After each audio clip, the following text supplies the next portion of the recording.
on cooldown, but at the same time, initiating on Death Prophet who has an Aegis, not ideal. Oh, they are going to head up the hill. They find Jules first. That's a little bit sweeter, but Bimbo's gotten off a really nice nuke there from the Veil, and now they move on to Bulldog. The Exorcism coming. He's got a double Spirit Siphon. They cannot fight him head on. They're trying to kill up the backliners, but they've already lost two. Big cores hitting the deck, and Loda could be next. EGM choke down. That's going to be three. Mineski pushing for four. Loda might be next. Just need one more auto attack. He turns his back. He heads for the hills. The wave of terror's there. They get him in the sprout. They need that bench stun to complete it. The quill stack up, but it's not enough. It's four down. Necro will finish off one lingering Mineski hero while Bimbo chases forward. That's one. Angry Potato. He's done for yours. Doesn't need it. It's a wipe. Mineski cleaning up there. It did cost them a buyback, but well worth it. Oh.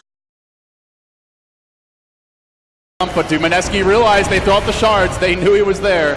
They did a vision behind them and they snowball. Yeah. Kill that pig! The important thing for Mineski is not to get caught on the retreat with Exorcism wearing off. Speaking of which, there is a Manta up here on Ben-Hur, so he's absolutely fine against this Orchid, and they continue to chase Bulldog. A bit lucky there, or unlucky with the shards rather, for Jules. And to the north side, the Queen of Pain ult comes through, but Raging Potato relatively healthy. Ben-Hur on the run. The Ghost chasing him back. Very discombobulated for Mineski. They are going to lose the Potato potentially here. Throws out the Yules, but Jules will fall.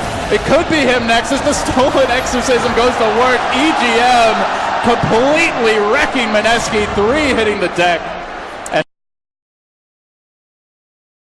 Scan did come out, and they frantically scramble towards the pit. The Nature's Prophet has the teleport into the pit, ready to go. The entire Mineski squad are just bulldozing in already. Raging Potato has popped the ultimate, but he gets pushed onto the high ground by Ake. Not completely caught out, but is isolated from the fight, and they manage to get the Aegis here.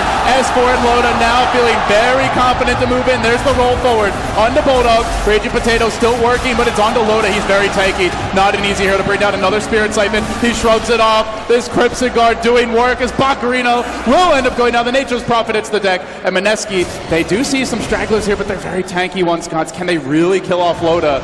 This Bristleback is not an easy grab. They're going to try. They silence S4. They roll onto him. They turn for the Queen of Pain. She's caught out. One more swipe. There's the Aegis down, but EGM sitting on the backside of this fight, just looking for spell steals, looking for a way to salvage it. S4 blinking back, and Mineski chasing forward. The Sprout ends up catching them in. EGM keeping them out of the fight, and Loda desperately juking through the trees, getting nuked down bit by bit. They finally, almost, not quite. They want to slay that beast, but he's still alive in the trees. These quills are too much. Kill that Armadillo, Mineski. There they go. Finally bringing him down, but it comes at cost. They've spent so long on the Bristle that Alliance get to clean up a few on the back lines. It ends up being 4 Mineski heroes dead when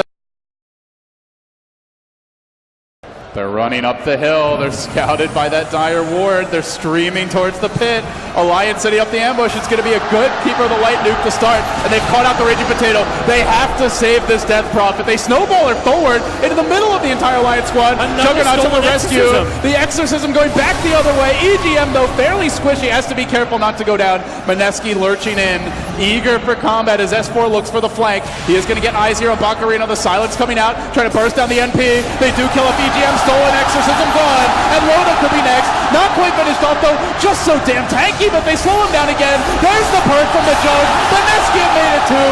Buyback available on that Bristle if they want to pop it. Bulldog in the trees. Make it 3 for Mineski, and the Roche almost certainly theirs unless Alliance blow a hell of a lot of buybacks. Flash ready to go, and the siege commences. It's Jug out in front. 30 seconds on his ultimate. Raging Potato close behind. How do Alliance counter this? They're not split pushing. They've come home to defend. There's the Glyph. A fresh Sprout. Waiting for that next round of Treants. It's slow and steady for Mineski, but they do have the Blink Abyssal on the Jug. So at any moment, he could go for an assassination here. And Exorcism is now committed. They rush forward on to Loda. There's the punch. Spinning on him. Laying into him with the Ghost. They want to kill Loda. And by golly, they will. But the Nature's Prophet is the cost. So far, 1 for 1, and they've got the power play now as Loda buys back. Mineski looks like they may need to retreat. They've also lost their Aegis. Raging Potato steady his ground, but a beautiful blinding light by Ake pushes him away from the team. Ben-Hur's back in. Potato wants to be as well. If they can kill Loda, that's a dieback. But there comes S4 unwinding with the Sonic Wave. will slay another. Death Prophet down for 70. Alliance holding and returning fire. There's the Shivas. The goo comes out, and down goes the third. Mineski have overplayed their hand. Alliance hold the high ground. It seems pushing is very hard this game. Oh, man. Racks for themselves. Yeah, he animation canceled it a couple of times there. Wanted to ensure that it snagged a kill, and indeed here it did.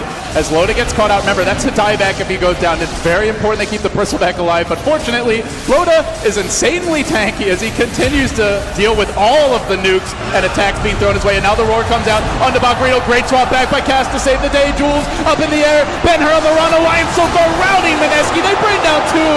Mineski could be on their last legs here as Bulldog with the refresher finds the roar, but it's Raging Potato to the rescue. He'll at least stop the bleeding for now, but they have lost that first and potentially decisive lane of Rax. Mineski not out of it yet. They will get the Bulldog kill, down for 70, and it seems the game of ping pong will continue as this time Mineski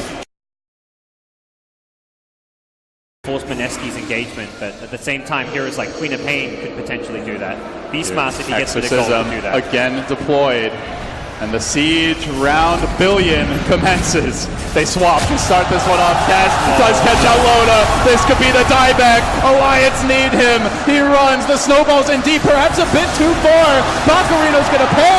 Jules has dragged them into trouble, but S4 is getting beaten down by Ben-Hur. Raging Potato in very deep. Remember, he's got buyback, but he really doesn't want to have to use it. The exorcism goes. Again, they lay into Loda. Man, he's taggy, but snowball number two, not enough. It actually falls a bit short. The shark trapped him in, but these force stabs from Alliance, keeping them in the fight, keeping them in the game. Mineski have pretty much unloaded their entire arsenal, and they have to run again. Bench down, Tusk as well, dead for a minute. Will Mineski lose more? Dropping the silence here. Raging Potato, he tries for the TP out. Is there anything else to cancel this? No, siree. Nice. This fight. This will be a head-on clash. Alliance lanes are not that close where they can just go for the split push unless this turns into an incredibly long siege. The sigil flies high above the Mineski forces, and in comes Death Prophet once more under the breach. Will the third time, maybe the fifth time be the charm? They started off with a swap, force staffed and blinding light and all over the place, but will be able to re-engage here. Still at full HP. Loda though, really hurting, even with the spirit siping. Raging Potato struggling to bring him down. On the south side of the fight though, they have isolated S4. They're gonna Omni Abyssal him into submission, but now Raging Potato drops. No buyback. The all-in is backfired. Alliance hold, and now they push out. Bulldog on the chase. He's got the Hawk flying high, hunting the Nature's Prophet through the trees, goes for the self-sprout. Are they ready for this? They got the lift. They get the kill.